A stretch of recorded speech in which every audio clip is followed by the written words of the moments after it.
Hello, मैं हूं doctor राजन और स्वागत है आपका हमारी निमोनिक एकेडमी में। आज का हमारा टॉपिक है वो क्लास 11 से है। टॉपिक का नाम है किंगडम फंगाई, जो बिलोंग करती है चैप्टर बायोलॉजिकल क्लासिफिकेशन को। फंगाई यानी कि the kingdom of heterotrophic organisms. Heterotrophic means वो अपना खाना खुद नहीं बना सकते, they are depend on others.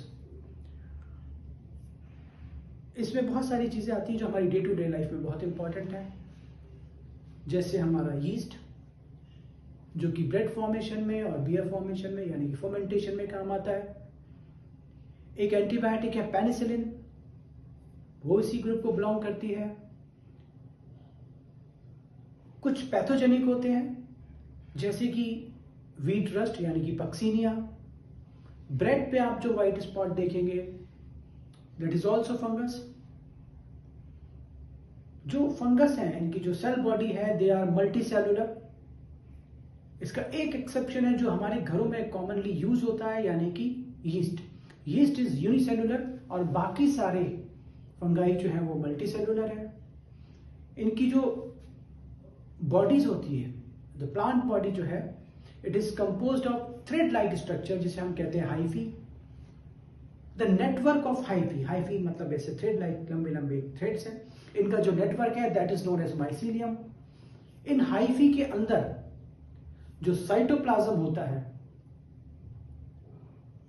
वो या तो डिफरेंट सेप्टा से, उसके अंदर पार्टीशन रहते हैं सेप्टा के और न्यूक्लियस अलग अलग रहता है, या कई बार उसके अंदर सेप्टा नहीं होते तो वो सारे न्यूक्लियस एक साथ रहते हैं, उसको हम यानी कि मल्टी न्यूक्लिएटेड स्टेट जिसको हम सीनोसिटिक कहते हैं। देन इसके अंदर ये किस किस तरह से प्रेजेंट कर सकती है, कहां कहां इनका रोल क्या क्या है। तो बेसिकली तो ये आपके सेप्रोफिटिक होती है यानी कि डेड और डिकेइंग ऑर्गेनिज्म पे इनका फीड करते हैं। दूसरा इनका जो है पैरासिटिक यानी कि ये लिविंग बॉडी पे या प्लांट पे इन्फेक्शन करते हैं, उन पर रहते हैं। एज ए सिम्बायोटिक यानी कि एल्गी के साथ रिलेशन में रहते हैं, या mycorrhiza with the roots of higher plants. तो ये थोड़े से सिंपल इनके फैक्ट्स हैं इनके बारे में। इनमें जो रिप्रोडक्शन है वो एसेक्सुअल होता है। अगर तो एसेक्सुअल आपका फ्रेगमेंटेशन से हो सकता है, फिशन से हो सकता है, या बडिंग से हो सकता है, जो कि कॉमन होते हैं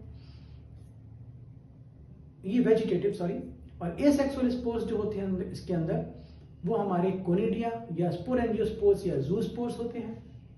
सेक्सुअल रिप्रोडक्शन जो है वो इसका आइदर इसमें यूस्पोर बनते हैं या एस्कोस्पोर्स या बेसिडोस्पोर्स। ये हम धीरे धीरे आगे जब चैप्टर को पढ़ेंगे तो हम लोग बेसिकली सब चीजें याद करते हुए चलेंगे। इसका जो सेक्सुअल साइकिल है उसमें 3 स्टेप होते हैं। 2 डिफरेंट स्ट्रेन के हाइफी पास आते हैं। उनमें पहले प्लाज्मोगैमी होती है। प्लाज्मोगैमी के बाद जब उनका साइटोप्लाज्म मिक्स हो जाता है तो दोनों के न्यूक्लियस पास आते हैं। कुछ ग्रुप में जैसे कि एस्कोमाइसिटीज और बेसिडोमाइसिटीज में इनके न्यूक्लियस इमीडिएटली ज्वाइन नहीं होते, तो कुछ देर के लिए उनके अंदर 2 न्यूक्लियस अलग अलग प्रेजेंट रहते हैं जिसको हम डाइकैरियन स्टेज कहते हैं। इसके बाद जब न्यूक्लियस मिल जाते हैं आपस में और ये जाइगोट बनाते हैं, इस जाइगोट के अंदर रिडक्शन डिवीजन होगा और हैप्लॉइड स्पोर्स बनेंगे और ये हैप्लॉइड स्पोर्स आगे जाके अगेन प्लांट बॉडी को बनाएंगे। तो आइए पहले हम स्टार्ट करते हैं इसको। ये हमने इसके बारे में थोड़ा सा जनरल जानकारी ली है, अब हम इसको थोड़ा सा डिटेल में पढ़ेंगे, कैसे हम इसको याद रखें इन चीजों को कि कौन कौन से स्पोर्स होते हैं, किस तरह के एसेक्सुअल और सेक्सुअल स्पोर्स होते हैं, कैसे इनको याद करना है। तो जनरल डिस्क्रिप्शन के बाद हम आते हैं फंगाई के बारे में। तो पहली लाइन हमारी है, fungi contain some zinc which is bad for blood group. हमारे ब्लड ग्रुप के लिए इंपॉर्टेंट होता है। जैसे हम जानते हैं आयरन, तो हमने यहां बोल दिया जिंक हमारे ब्लड ग्रुप के लिए बेकार है, काम की चीज नहीं है। तो fungi contain some zinc which is bad for blood group, contains been conidia, some मतलब स्पोर एंजियोस्पोर्स, जिंक मतलब जूस्पोर्स। ये हमारे हो गए asexual spores which is bad. Bad का मतलब क्या है, यहां पे B for basidiomycetes, A for ascomycetes, और इन दोनों में डी फॉर डाइकैरियन स्टेज होगा, मतलब दोनों न्यूक्लियस जो है वो इमीडिएटली फ्यूज नहीं होंगे, कुछ देर के लिए वो अलग अलग रहेंगे। इसके बाद जो हमारे सेक्सुअल स्पोर्ट्स हैं वो कौन कौन से हो सकते हैं, ब्लड ग्रुप। ब्लड ग्रुप हमारे कौन कौन से होते हैं, ब्लड ग्रुप हमारे होते हैं ए, बी या ओ। ए मतलब एस्कोस्पोर्स, बी मतलब बेसिडोस्पोर्स और ओ मतलब oospores। तो इससे पहले जो हम देख रहे थे कि कितनी तरह के इसके अंदर एसेक्सुअल या सेक्सुअल स्पोर्ट्स हो सकते हैं, वो हमने यहाँ रिटेन कर लिए, याद कर लिए। डाइकैरियन स्टेज किसमें मिलती है वो भी हमने देख ली।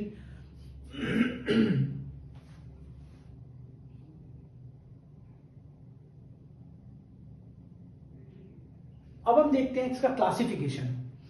The classification of fungi is based on so many factors. So many मतलब एक से ज्यादा फैक्टर्स हैं, तो हमने यहां लिखा classification is based on so many factors. कौन कौन से फैक्टर्स हैं, सो मतलब spore formation, the mode of spore formation पे डिपेंड करते हैं। मैनी मतलब माइसीलियम, माइसीलियम की मॉर्फोलॉजी पे डिपेंड करते हैं। एंड फैक्टर्स मतलब फ्रूटिंग बॉडीज, किस तरह की फ्रूटिंग बॉडी है। तो ये हमारा फंगाई के क्लासिफिकेशन के डिफरेंट फैक्टर्स हैं जो हमने इस लाइन से याद कर लिए हैं। नेक्स्ट हम आते हैं अब क्लासिफिकेशन पे कि कौन कौन से ग्रुप में क्या क्या कैरेक्टरिस्टिक प्रेजेंट है फंगाई के। तो पहला ग्रुप आता है हमारा फाइकोमाइसिटीज। तो फाइकोमाइसिटीज के बारे में हमें जो जो पॉइंट्स हमें याद होने चाहिए, उन पॉइंट्स को हमने कैसे याद किया है, देखिए। फाइकोमाइसिटीज के लिए हमने जो लाइन बनाई है, जैसे कि हमने सभी लोगों ने पढ़ी होगी रामायण में, जो नल नील थे उन्होंने पानी के अंदर पत्थरों पे राम लिख के उनको तराया था, जिससे पुल बन गया था। उसी से मिलता जुलता हमने यहाँ पे लिखा है कि ए बी सी ने आज पानी के अंदर डिकेइंग वुड पे राम लिख के सबको ऑब्लाइज किया। तो यहां हमने लाइन को थोड़ा सा चेंज कर दिया है, ए बी सी ने आज पानी के अंदर डिकेइंग वुड पे राम लिख के सबको ऑब्लाइज किया। अब देखते हैं क्या क्या कैरेक्टर्स होते हैं। ए सेप्टेट मतलब इनके हाइफी के अंदर सेप्टा नहीं है, मतलब सारे के सारे न्यूक्लियस आपस में एक ही हाइफी के अंदर है। That mean they are coenocytic branched. तो ये तीन फैक्टर हो गए, जो तीनों क्वालिटी आ गई। उसके बाद आज यानी कि पहला ए सेक्सुअल स्पोर्स, कौन कौन से होंगे इसके अंदर। देन नेक्स्ट ए प्लानोस्पोर्स, जेड जूस्पोर्स। तो फाइकोमाइसिटीज में जो एसेक्सुअल स्पोर्स हैं वो ए प्लानोस्पोर्स होंगे और जूस्पोर्स होंगे। पानी के अंदर, पानी मतलब मोस्टली फाइकोमाइसिटीज जो है एक्वेटिक होते हैं। अंदर मतलब एंडोजिनस यानी कि एंडोस्पोर्स। ये जो स्पोर्स हैं asexual, zygospore, aplanospore, they are endogenously produced, not exogenously, they are endogenously produced। इसके बाद डिकेइंग वुड, ये प्रेफर करते हैं डिकेइंग वुड पे रहना। देन राम यानी कि इनके एग्जाम्पल कौन कौन से हैं, R for Rhizopus, A for Albugo and M for Mucor. And then last वाला सबको, यानी कि सेक्सुअल जो गैमीट्स होते हैं वो सारे तरीके के होते हैं। सारे तरीके का मतलब क्या होते हैं, सब मतलब सारे तरीके के सेक्सुअल गैमीट्स होते हैं, जो कि हमारे आइसोगैमस, एनाइसोगैमस और ऊगैमस टाइप के होते हैं। तो सेक्सुअल गैमीट्स सारे तरह के हो गए, और ये ऑब्लाइज किया यानी कि ऑब्लिगेट पैरासाइट है। तो इस पूरे ग्रुप के जितने भी फीचर हैं उन सबको हमने एक बार में पढ़ लिया कि कैसे ये एसेप्टेट, ब्रांच और सिनोसिटिक हैं। एसेक्सुअल स्पोर्स इसमें ए प्लानोजूस्पोर्स हैं, ये मोस्टली एक्वेटिक हैं, और जो एसेक्सुअल स्पोर्स हैं वो एंडोजेनसली प्रोड्यूस होते हैं। सेक्सुअल जो गैमीट्स हैं वो ऑल काइंड के हैं, और ये ऑब्लिगेट पैरासाइट्स हैं। नेक्स्ट पे हम आते हैं, जो हमारा सेकंड ग्रुप है, that is ascomycetes. Asco as such इसके अंदर वर्ड आ रहा है एस्को, इसको हम थोड़ा सा अगर जंबल वर्ड को सही कर लेंगे तो अपने आप ही इसमें सैक आ जाता है। They are sac like fungi. तो एस्कोस्पोर्स के बारे में हम लोग पढ़ते हैं। द एस्कस सैक, इसका हमने नाम लिख लिया, ascus sac can enclose extra dry cone. जो इसके अंदर सैक है, इस एस्कोमाइसिटीज को हम सैक फंगाई भी कह रहे हैं। तो ये जो सैक है, ये सैक एनक्लोज करता है, can enclose extra dry cones. इसके अंदर बहुत सारे एक्स्ट्रा ड्राई कोन्स होते हैं।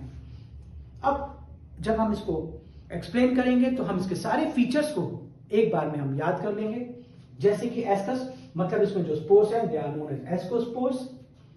इसको हम सैक फंगाई भी कहते हैं। इसके एग्जाम्पल कौन कौन से हैं? कैन में हमारे एग्जाम्पल आ गए, C for Claviceps, A for Aspergillus, N for Neurospora. Enclose यानी कि एंडोजेनसली प्रोड्यूस, कौन से? एस्कोस्पोर्स। और एस्कोस्पोर्स हमारे कौन से वाले स्पोर्स थे? अभी अगर हम याद करें तो एस्कोस्पोर्स हमारे सेक्सुअल स्पोर्स थे। तो sexual spores, ascospores, they are endogenously produced. Then हम आते हैं दूसरी तरह के स्पोर्स यानी कि एसेक्सुअल स्पोर्स। तो ये एक्सोजेनसली, एक्स्ट्रा मतलब एक्सोजेनसली प्रोड्यूस है। कौन से? कोन यानी कि कोनिडिया। तो इसके अंदर एसेक्सुअल स्पोर्स जो कि एक्सोजेनसली प्रोड्यूस होंगे वो कौन से होंगे? कोनिडिया होंगे। और ड्राई मतलब डाइकैरियोटिक स्टेज। अभी हमने देखा था कि डाइकैरियोटिक स्टेज 2 में प्रेजेंट होती है, एस्कोमाइसिटीज और बेसिडोमाइसिटीज। तो एस्कोमाइसिटीज में डाइकैरियोटिक स्टेज प्रेजेंट होती है। और जो कोन्स हैं यानी conidia, they are asexual spores, और ये आगे जाके माइसीलियम यानी कि बॉडी को बनाएंगे। नेक्स्ट हम देखते हैं बेसिडोमाइसिटीज। दूसरा ग्रुप है हमारा बेसिडोमाइसिटीज। इसमें जो बेसिकली जो फंगाई आती है, ये एडिबल बहुत ज्यादा कॉमनली यूज है सब जगह, होटल्स में या घर में या बाहर रहें चाहे घर पे रहें, ये बहुत कॉमनली यूज होती है। And this is basically the mushroom. अब इसको याद करने का तरीका ये है कि इसको मैंने अपने ऊपर लिख के याद किया है, क्योंकि मैं मशरूम नहीं खाता, मुझे मशरूम पसंद नहीं है। तो मैंने अपने लिए इसकी जो निमोनिक है वो मैंने अपने ऊपर बेस बनाया है। दे आर एक्सक्लूसिवली नॉट पसंद by doctor, my full name is Anurag Rajan Saxena. तो they are exclusively the fungi यानी कि मशरूम, एक्सक्लूसिवली नॉट पसंद बाय मी मतलब डॉक्टर अनुराग राजन सक्सेना।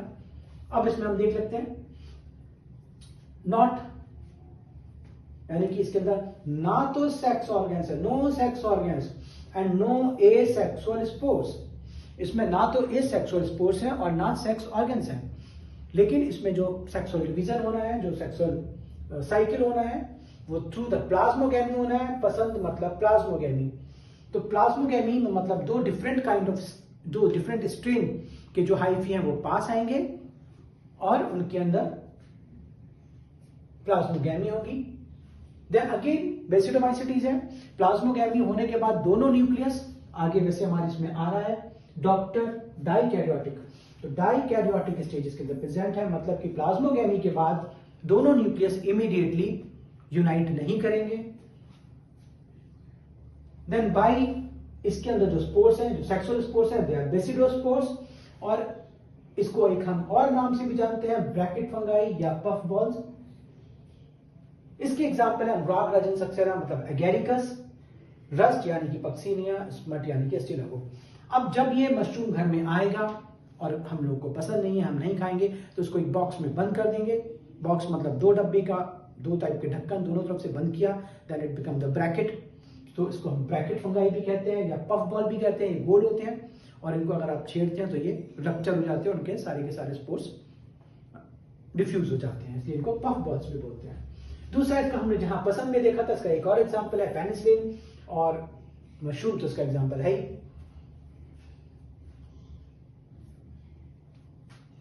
नेक्स्ट पे आते हैं हम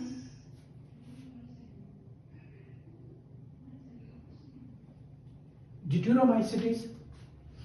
तो डिट्यूरोमाइसिटीज के बारे में अगर हम देखें तो फंगाई को अगर क्लासिफाई किया गया है तो 2 तरीके से उनको उन्होंने कर दिया कि किसी में सेक्सुअल साइकिल प्रेजेंट है तो हमारे पुराने वाले हो गए, और जहां सेक्सुअल साइकिल प्रेजेंट नहीं है उसको उन्होंने इसमें डाल दिया ड्यूट्रोमाइसिटीज।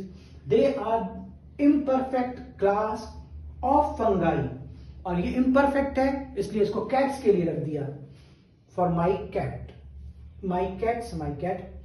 तो ड्यूट्रोमाइसिटीज चूंकि इसके अंदर सेक्सुअल साइकिल नहीं है इसलिए इसको हमने इम्परफेक्ट फंगाई कहा, और ये इम्परफेक्ट फंगाई हमारी कैट्स के लिए है।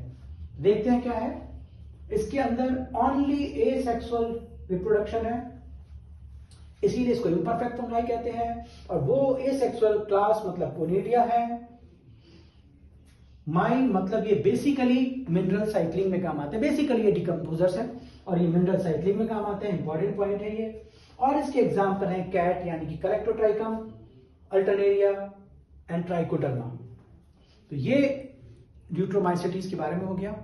अब इसके अंदर अगर कभी ऐसा लगता है कि इस फंगाई में आगे जाके कभी कुछ कैरेक्टर्स मिलते हैं कि सेक्सुअल रिप्रोडक्शन इसके अंदर दिखने लगता है कभी, तो इसको आगे ट्रांसफर कर दिया जाता है जहां सेक्सुअल रिप्रोडक्शन था, एस्कोमाइसिटीज या बेसिडोमाइसिटीज में। और अगर नहीं आता है तो वो उसको इसी क्लास में रखते हैं।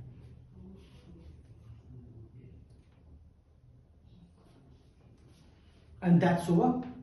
इस छोटा सा टॉपिक था, लेकिन एग्जाम्पल इंपॉर्टेंट थे, इनको याद करना इंपॉर्टेंट है। और एक ना एक क्वेश्चन इस पे बेस जरूर आता है, भले ही वो क्लासिफिकेशन पे आए, भले ही सेक्सुअल स्पोर्ट्स पे आए, एसेक्सुअल स्पोर्ट्स पे आए, चाहे एग्जाम्पल पे आए। Thank you for watching. Thank you.